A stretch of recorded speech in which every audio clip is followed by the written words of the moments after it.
Hello, my friends. We are back, but this time we are doing something completely different. So, first off, I want to say my name is Candace Hebda, and I am the owner of a small boutique named Avasophia&Co. And I got inspiration to do this from YouTuber baileysarian. So if you know anything about her, she's fantastic, and she does makeup and murder mysteries. Oh, and those are two of my favorite things. But I was thinking, like, how can I incorporate this into my scope of the business? And so this is what I came up with. We're gonna get ready every Friday or Saturday. I don't know. We'll upload on Saturday probably by the time I'm done getting it all back together. But we're just gonna get ready for the day. I'm gonna do some makeup. I'm gonna tell you a story, a biography about one of the famous fashionistas, should we say, and give you their life story and things they accomplished. So I thought that would be interesting while we do this. And then at the end, I will give you my finalized look with some products from our store. As you can see, we got a couple right behind us. You can always shop our store online. It's Avasophia&Co.com. I will put the link down below so you guys can check that out also. Also, make sure you check out my sister. If you're into tarot, it's Tarot Time with Dana. She's another one of our big advertisers for us, and I love her, and she is awesome at what she does. So make sure you check her out too. So let's get started, shall we? You like my cute little bow up here? I like it because it keeps my hair, you know, like when you put foundation on, it's like, gets all up in your hair, and then especially when you have darker hair, it makes it look great. Anyway, back to what I was saying. So today we're gonna do Coco Chanel, right? Everybody knows Coco Chanel. She's known for Chanel No. 5 perfume. She's known for her Chanel suits. She's known for Chanel bags. The double C logo flipped, you know, I can't even, that way, kind of. And then she was also known for her simple, sleek, sophisticated, why can't I say the word? Sophisticated black dresses, you guys. So she was huge, right, in the fashion industry, and we're talking like long times ago. So Coco Chanel was born Gabrielle Bonheur Chanel in August 1883. 1883, that seems crazy, doesn't it? In Saumur, France. And I'm probably like totally killing those names because I'm not French, you know, so don't hate on me for that. It's the best I could do. It's the best I could do. Fun fact though, Coco Chanel was very secretive about her birth date for two reasons. She didn't like people to know how old she actually was. And second of all, she was not proud of her upbringing, and it was very difficult for her to like talk about her upbringing or how like she grew up because she had a hard start. So she actually told people in one interview that she was born in 1893, which is 10 years later. Ladies, don't get me wrong here. You all know we want to lie about our age. So I think I'm just going to start telling people 10 years later. I like that idea. I'm going with it. And she also claimed to be born in a different area of Auvergne because it was more of a well-known French town, I guess better than where she was from. I don't know France. I mean, I'd like to go there, but I've never got to go there. Someday, maybe. I don't know. So I'm learning I'm very good. I'm very bad at multitasking right now. So I'm talking to you, and then I'm like, so where do we start? And then the other time it like just comes naturally. So, you know, just Anyways, back to what I was saying. So she was born in extreme poverty, and she was not proud of this fact, and she did not want to really talk about this fact after she got famous, which who's to blame, you know? Who wants to do that? So in lots of interviews, things are very distorted, or like her facts change a lot about like what really happened as far as her mother and all this. So we'll get into that. So she was born to, and let me get their names right because they're not easy. To her parents, Eugenie Jean DeVole and Albert Chanel. Now, back at this time, 1883, it was looked down upon if you were not married before you had children, and so her parents were not married at this time, and she was actually the second born child. So, and her dad was what they call a peddler, which I had to look this up because I was like, what is a peddler? I don't know what a peddler is. And so when I Googled it, it gave me two different versions of what that is. So one being a person who sells drugs or stolen goods, or a person who goes place to place selling small items. So what I gathered, and like I said, like each thing, or each, what am I trying to say here, guys?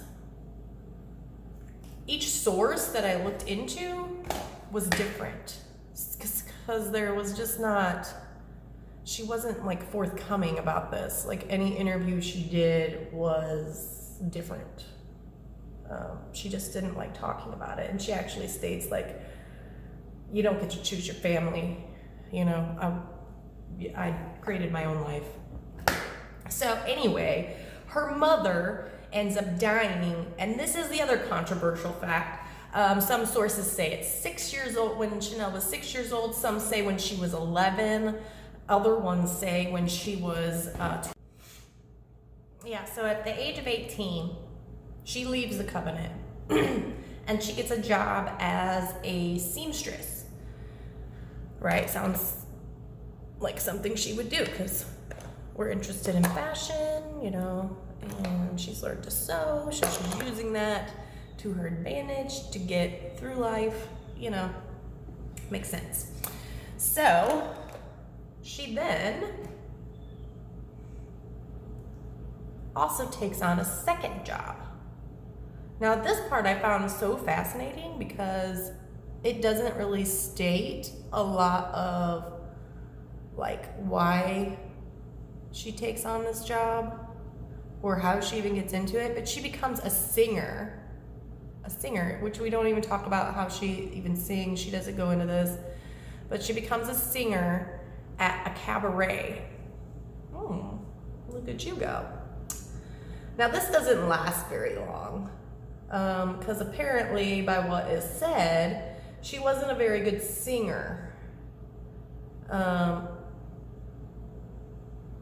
So she didn't really get very far with this. I don't know, maybe it was just something she wanted to try to make extra money. I don't know, you guys. I don't have the answers for that. But she did. But during this time, working in these cabarets, she meets some wealthy aristocrats. We're going back to Disney. Aristocrats, rich men, so to say. And Coco was not an ugly lady, you guys. She was very pretty. And so she meets these men, and she uses these men. I wouldn't say uses. She has lots, well, it just states, this is what it states. It states that she has lots of affairs with rich men. That's what it says. So, take what you will from that. I don't want to talk bad about her. She's a lady, she's making her way, and she's had a hard life, right? So she's doing what she can to use it. Like that song by Reba McEntire. fancy. You know what I'm talking about? Yeah, so she's doing the thing. She's doing her thing, and I'm proud of her. She's making her life, right? Anyway, one of these men, she uses to her advantage and starts her own boutique funded by him. So this is her start. This is like crucial for her development. And they like have fancy, sophisticated clothing and whatnot. So she's kind of like getting to do her thing, right? Just getting to do her thing. Well, then she meets, I think it's another man. Let's get some notes.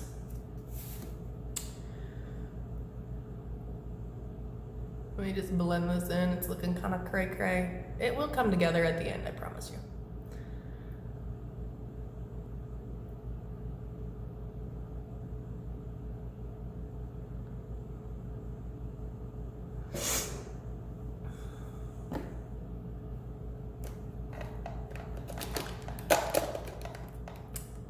Yeah, so it was 1913. So she, you know, she's like in her 20s when she opens her first boutique. Yay!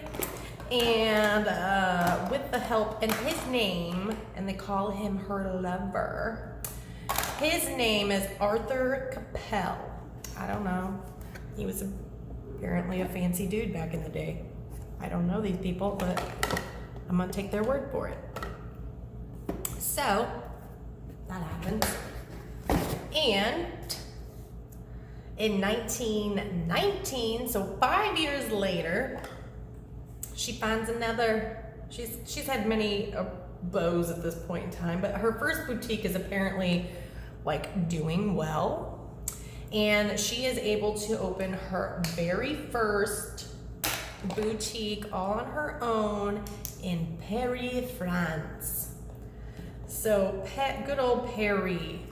So this is like her lifelong dream, you guys. She's always wanted this. Always, always, always. So now she feels accomplished, you know, she's doing well. She's made it from nothing to a boutique in the most fashionable center of France. That's a pretty big accomplishment, you guys. It's huge. So, needless to say, she is just ecstatic, living her dream, doing what she loves. And one of my most favorite quotes that she says is, "My life didn't please me, so I created my own life." So isn't that fantastic though? Because like, that's what I say. You are the creator of your own future. It is all in your hands. You have to believe it. I mean, she came from nothing. Nothing. Not even anyone to support her, you guys. She was orphaned. Like, just these nuns, and I don't know, it didn't sound like she had like a great relationship with these people because it doesn't really say anything about it, and she doesn't really talk about her life there. So I'm assuming that it wasn't that great. I mean, that's my assumption. That's what I can gather. I might be completely wrong here. Which is possible. So, at this time, when she opened her boutique, it's post World War I, and she decides that at this time, like, women are wearing those awful, uncomfortable corsets, and it's a horrible time for women. You know, like, I don't even like to wear a dress, for real. I hate anything restrictive. I can't imagine having to wear those lace-up corsets. You see the people like standing behind them, like grabbing them and pulling them. Yeah, it made you like an hourglass figure, but who the heck wants to sit in that all day? I don't. I mean, she talks about like how they can't even get in the car without, their seams busting. Does that sound like fun to you? God, no. But this was the style. Like, this is what men, because at this time, before this time, all of the designers are men, because like they understand what women want. No, but they're the ones designing our clothes. Does that make sense? No, it doesn't, but that's how it was. So huge dresses and corsets. Well, she decides it's time for women's fashion to change and be more realistic, practical, but yet still sophisticated and fashionable, right? So she uses what she knows living in poverty. So this is, she makes like more, I don't know, comfortable clothing for women. Huge thing right now, huge. And this is in a time of liberation for like women, because, women had to go back to work because the men were all fighting, and so they have jobs in certain Western states. I guess they were all getting allowed to vote, which is crazy. Can you imagine? I couldn't live in these times. I give these women props. I give them crazy props. Yeah, so her fashion is kind of following the liberation of women. That's pretty exceptional, right? Yeah, cha it is. Oh, where are you? There we are. So, following that,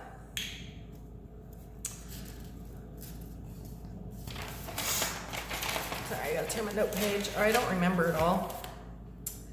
So she uses her time living in poverty to create this clothing, you guys. So she uses what she's seen, which are like common working things, right? So she sees sailors, and she uses their sailor suit and creates a beautiful dress out of that. She uses waitress uniforms with the collars and the cuffs at that time, because you remember all those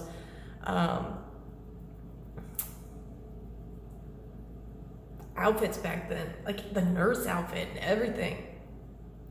Everything was like so different back then. They had like crazy uniforms that they had to wear. Women. Men, that's men's doing. You know it is. You know it is. She uses that. She uses she makes a scarf from the ditch digger scarves that they wore. Like, this is how she created her clothing.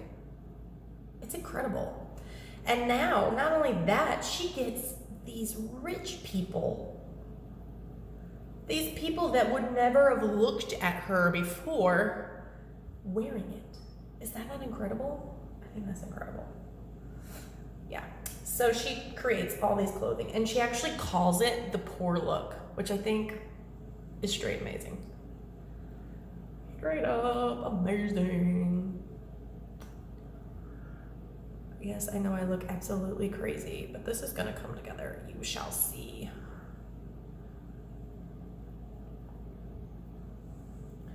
So anyway, back to what I was saying.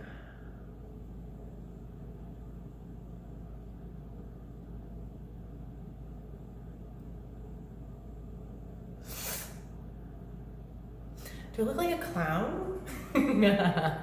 It's always so crazy, because I always look at myself. My husband's walked in and be like, honey, what the heck are you doing? And I'm like, no, it's gonna come together. Just watch me.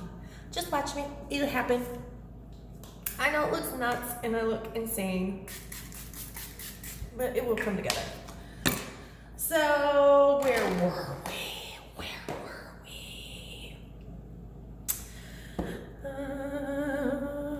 Oh yes, the poor look. And so she creates these practical clothing for women, and women love it, and the rich folks are wearing it.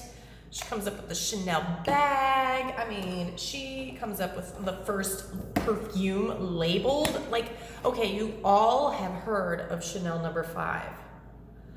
Did you know this is that old? I didn't. Like, holy cow, what? That seems insane. That seems insane. And it's still around to this day, Chanel No. 5. I mean, they've like made plenty more since then, like gone off the idea, but yeah, crazy. So we're talking 1930s, and that perfume is still around. That's like rock star designer stuff right there. Like crazy, crazy. All right. So then in 1939, after she's like this huge success and all these people are wearing her stuff, she has to close up shop. So sad for her. And this is due to the start of World War II, because there's not as many workers. They're asking for more wages. She just can't keep up. It's costing her too much, so she has to close. And it's just a shame. It really is. After all this hard work, she has to close up shop, and she fires all of her workers. Now, after this time, it gets like super crazy for her. And there's like all these rumors, and there was always rumors about her. She was fighting rumors all the stinking time, you guys, all the time. So just rumors about her, how she grew up. And that's like, I think where the controversy comes from and the rumors start is because she was never really honest about anything. So mostly due because she just didn't want people to know, right? So I think that's where that starts. I don't know. I don't know. I could be wrong here. But they have rumors. So this rumor starts. So she supposedly falls in love with this German officer. Now this is World War II, you guys. This is bad news. This is not good. Now this is rumored that she was just being too friendly and too close to the enemy. And they state, and I'm not gonna go like crazy into this. This is just like a super preview, okay? If you guys wanna Google more on it, you can. But, so she is like suspected of being a spy for the Nazis. What? Yeah. And like, she's kind of outspoken about this because I guess she's in love with this guy. I don't know. I don't know what her thought process is here. Maybe she just loved him. I don't know. I'm not judging. I don't know what happened. But here's the crazy part. So like she does, because this is a big deal then. Like you can't be a spy. It's like Nazi propaganda, right? You can't, they're prosecuting people over this. So she goes to court and all kinds of stuff, and she gets off, like because of lack of evidence. And it had something to do with Churchill, but I didn't read too far to that. Again, if you would like to see more information on that, feel free to Google it. Just Google, Coco Chanel and the Nazis, or whatever. But anyway, she's acquitted. There's nothing found, lack of evidence, but they do rumor that she got off because of Winston Churchill and because she knew too much information about stuff. I don't know. It could be all lies. It could be that she had nothing to do with it. Maybe she just loved this guy and she was no part of it, and that's just how they were back then. I mean, I don't know. It could be. So after this, she like goes into hiding after she's acquitted. You don't see her for a long time. She's somewhere in France, and the Frenchmen don't really like her because of all the war crime stories, right? So next, you don't see her again until she's 70. At 70, this woman is incredible. No matter what happened, I don't know. But at 70, she comes back into the fashion scene and she makes a comeback. Not so much in France because of what they were saying that she did, but in America and Britain, it says that she was like still a big deal. Sorry guys, I'm trying to find my my eyebrows. I need my eyebrows. So she comes back at the age of 70. Who does that? People retire. She's coming out with new stuff. So yeah, she's incredible, right? And so at this time, there is this new emerging designer, and some of you may know him as Christian Dior. Yeah, that name rings a bell, right? Which we're not going to go in a lot about him. We'll save that for a different time. But he is an admirer of her work, and so he uses her work as like a starting point. He likes to not say copy, but like he gets inspired by what she does and comes up with his own. And as we know, he becomes a big fashion icon. Also incredible. So that is her story, basically. Just a couple more things. So Coco Chanel, and I didn't mention this, but I'll go back to it. She never got married. After all of these men in her life, she never marries. And maybe that's lack of trust from her father abandoning her. I don't know. You know, it could be. It could be. I mean, I don't blame her. Some crazy stuff. Oh, what is that? What is that? So she never marries. She never has children. That's her thing. She's done with it. And it's not so bad because she dies a very wealthy lady. She dies January 10th, 1971. 1971.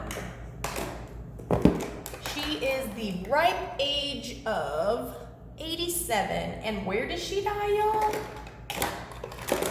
She dies at the Ritz Hotel in France. I mean, it's not a bad way to go.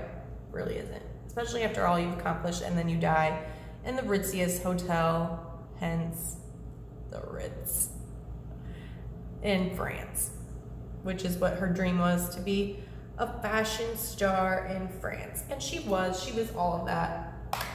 I mean, minus the propaganda and all that other stuff. But you know, women do crazy things for love. It's true. That's very true, very true. So I'm almost finished with my look, and I'm going to then show you guys some of our newest arrivals. I'm trying to find my liner, and it's not being nice to me. Oh well, we'll go with this one. Hopefully it's not. It's not right out. So I hope you enjoyed Coco Chanel's biography story. I mean, there's more out there. I could go on probably forever if you wanted to know about each and every design that she's made. I mean, like I said, the main things that she was known for was Chanel No. 5 perfume, the Chanel bag, her logo. I mean, you still see that logo everywhere. It's still a huge brand. Popular ritzy brand, right? It's amazing. So I really enjoyed researching her. So I'm hoping to keep doing this, you guys. That is, if I can learn to chop up my videotape and make it presentable. I haven't done any video editing before, so that's gonna be my hardest point. So if you watch this and it's a little rough, don't blame me, okay? I'm on a learning curve here. I'm in a learning curve. Like, we do lives from our website, but I don't make like videos ahead of time and do all the fancy dancy stuff. I just don't do it.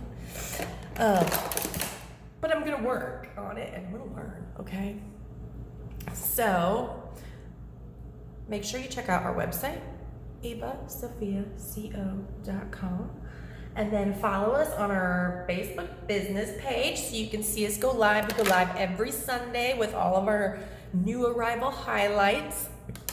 You can purchase directly from my business page on Facebook Shop. You can shop from the website. You can shop from Instagram Shop. If you go to our Instagram site, that's Avasophia_CO, I believe. So lots of ways to shop. If you also watch our lives, we always give, I was hiding it. I was warming up my mascara.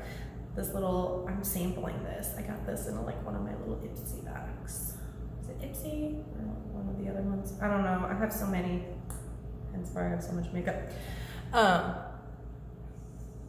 You can watch us there on Instagram. Not Instagram. We just post on Instagram. But you can watch us live on Sundays from our Facebook page. However you want to do's. So a couple of my favorite quotes, and she has so many good quotes. If you guys want to Google Coco Chanel, just Google Coco Chanel quotes. Like she had good ones, you guys. Like I wish I was as well spoken as Coco Chanel was. I mean, good gravy, this woman. She was phenomenal for her time, I think. At least that's what I say. I mean, she came from nothing. I'm always like at awe of people that come from nothing and make it just big in their life. You know, isn't that like, that's always like so amazing to me. Like this. I'm just gonna highlight underwear.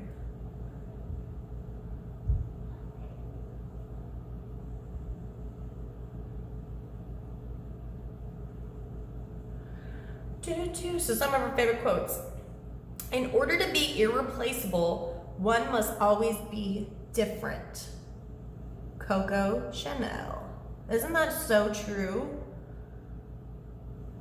In order to be irreplaceable, one must always be different. And that is like so, like such a good quote to me because like anytime we're different and we're younger, we're made fun of, right? Like people don't like different when you're young, and I think we need to learn to embrace it fully. I can't talk and do this, so.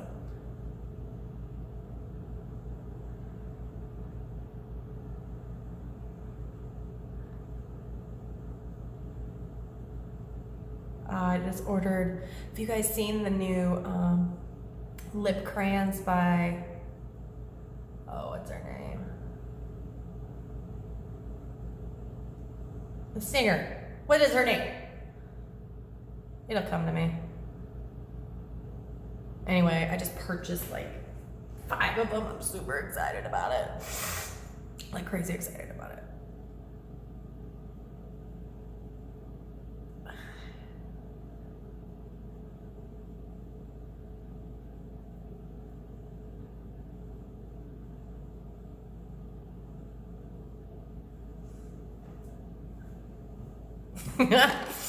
All right, another quote she has.